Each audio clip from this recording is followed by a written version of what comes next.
रात का साया उमड़ते ही उस मकान की छत पर एक अनजान डर अपने पैर पसार लेता था और फिर शुरू होता था मौत का तांडव।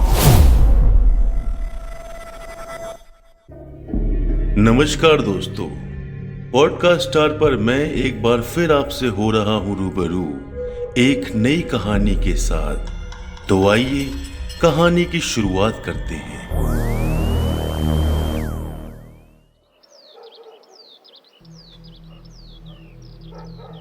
आधी उम्र गुजरने के बाद जैसे तो एक छोटा सा घर लिया, वो भी ऐसे बिहेड़ इलाके में।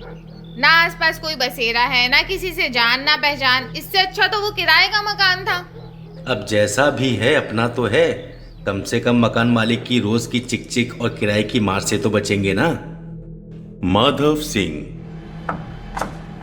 कपड़े के कारखाने में काम करने वाला एक छोटा सा मजदूर सालों की मेहनत के बाद शहर से दूर जैसे तैसे एक छोटा सा मकान ले पाता है।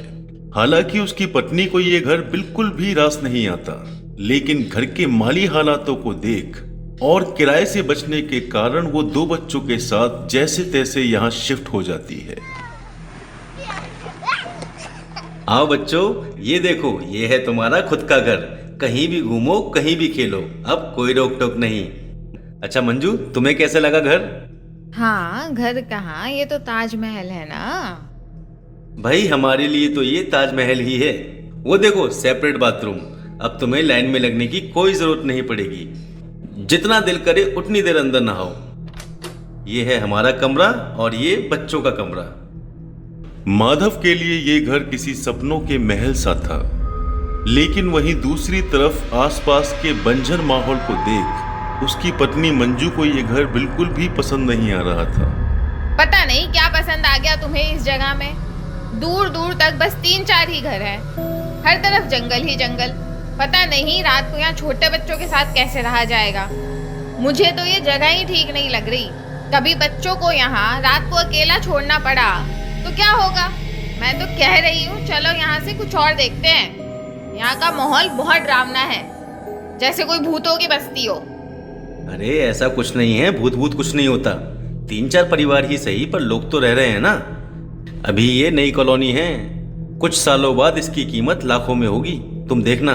और रही बात सेफ्टी की, तो यहाँ से 3-4 किलोमीटर दूर तुम्हारी बहन भी तो रहती है ना।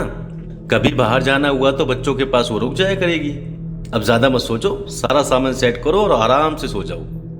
माधव की पत्नी इस जगह को लेकर बहुत डरी हुई रहती है, लेकिन जैसे तैसे दिलासा देकर माधव उसे समझा देता है और अपने 2 बच्चों के साथ वो उस घर में रहना शुरू कर देते हैं। शुरुआत के कुछ महीनों तक तो सब कुछ सही चलता है, लेकिन कुछ समय बाद यहाँ कुछ खौफनाक आत्माएं अपने पैर पसारना शुरू कर देती हैं।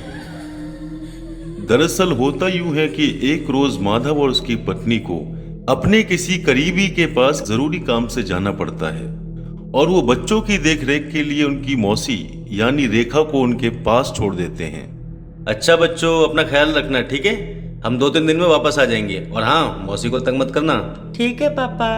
अपना ख्याल रखना बेटा। माधव और उसकी पत्नी अब निकल जाते हैं और इसके बाद होता है अंधेरा। रेखा रात को बच्चों को खाना खिलाकर बेड पर सुला देती है और खुद नीचे जमीन पर सो जाती है। पूरे दिन की थकान के बाद रेखा बेपरवाह गहरी नींद में सो जाती है।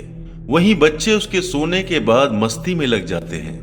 अब रात के तकरीबन 2 बजे का समय हो जाता है और उन दोनों बच्चों में से बड़ा बेटा भी सो जाता है, लेकिन छोटा बेटा अब भी जग रहा होता है। अब कुछ ही समय बीतता है, तभी उस 8 साल के बच्चे को सीढ़ियों के दरवाजे के खड़खड़ाने की आवाज आती है और गहरी नींद में होने की वजह से रेखा और उस बड़े बेटे को इसकी आहट तक नहीं आती। अब कुछ समय बीतने के बाद दरवाजे की खड़खड़ाहट और तेज होने लगती है और इसके साथ ही सीढ़ियों से तेज ठंडी हवा और कुछ अजीब अजीब सी भयानक आवाजें आनी शुरू हो जाती हैं। और इन आवाजों को सुन उस छोटे बच्चे को लगता है मानो कोई औरत उसे अपनी ओर बुला रही हो। मेरे पास आओ बेटा, बेटा मेरे पास आ जाओ बेटा, मैं इंतजार कर रही हूँ तुम्हारा। देखो कितने सारे बच्चे हैं यहाँ, सब खेल रहे हैं।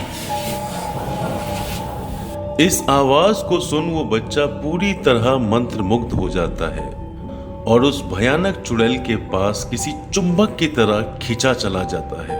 वो सीढ़ियों पर धीमे धीमे कदमों के साथ आने वाले डर से बिल्कुल अनजान आगे बढ़ता है और जाकर छत की दीवार पर खड़ा हो जाता है। इसके बाद वो आत्मा फिर से उसे एक आदेश देती है, बेटा मेरे पास आ जाओ। आओ बेटा, छत से नीचे आओ, नीचे आ जाओ बेटा, मेरे पास आओ। वो बच्चा उस आत्मा के आदेशों का किसी गुलाम की तरह पालन करता है और छत से नीचे कूदने वाला ही होता है तभी चिंटू बेटा, तुम यहाँ छत पर क्या कर रहे हो? चलो नीचे चलो।